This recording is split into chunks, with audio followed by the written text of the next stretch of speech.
Do you still believe that volcanoes erupt because liquid hot magma is bubbling up from the Earth's core? Well, if you do, you should stick around. And if you like dragons, you should stick around too. You see, once you realize you don't live where you thought you lived, it causes you to question a lot of things you thought you always knew. And volcanoes, they're no different. So I went volcano hunting because I wanted to see what I could see. And I went to Mount Rainier in Washington. And right away I noticed something. And you might not see it right away, but I sure did. But take a look, and then I'll show you.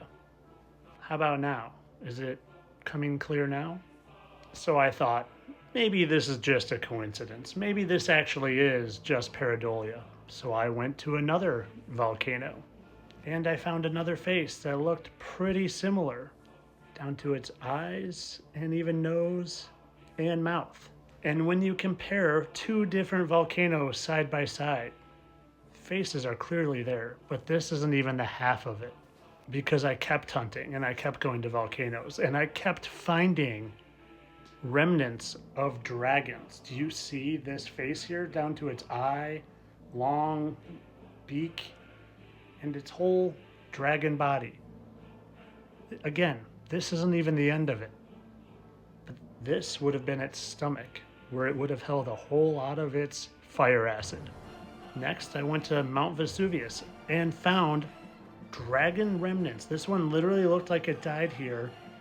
You can see its head here and its mouth, and like it spewed its acid to create this hole. And just for a closer look, there's clearly petrified dragon head there. And when I show you this next clip talking about bombardier beetles and how they literally have two different types of stomach acid, when they combine, can combust, then I'll give you my full theory on what volcanoes really are.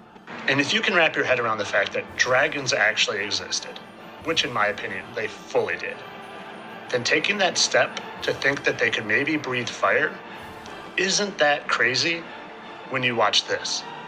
This is literally just two ingredients being mixed together with a little bit of water added, and it combusts into fire. It's just glycerin and potassium. They literally mix and they turn to fire. And there's an animal that does this. The bombardier beetle literally does this. As a self-defense, it mixes two different liquids together that when shot out becomes a hot, burning hot acid.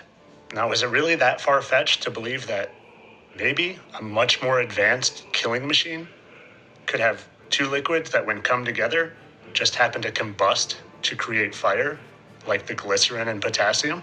Now here's my theory and my speculation. And like I said, is it really that inconceivable that if a bombardier beetle can have two different liquids that when combined turn to acid, that a dragon could have the same thing? And when whatever killed them and petrified them, the insides all of a sudden came together and created a liquid hot magma. Because to me, that actually makes more sense.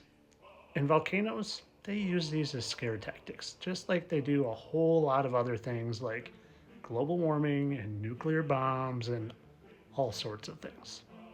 I actually think it's a lot more likely that pre-flood animals got petrified and their insides remain active and sometimes bubble up. But as always, this is all for entertainment. I'm just a satire count here to make you laugh. Entertainment only.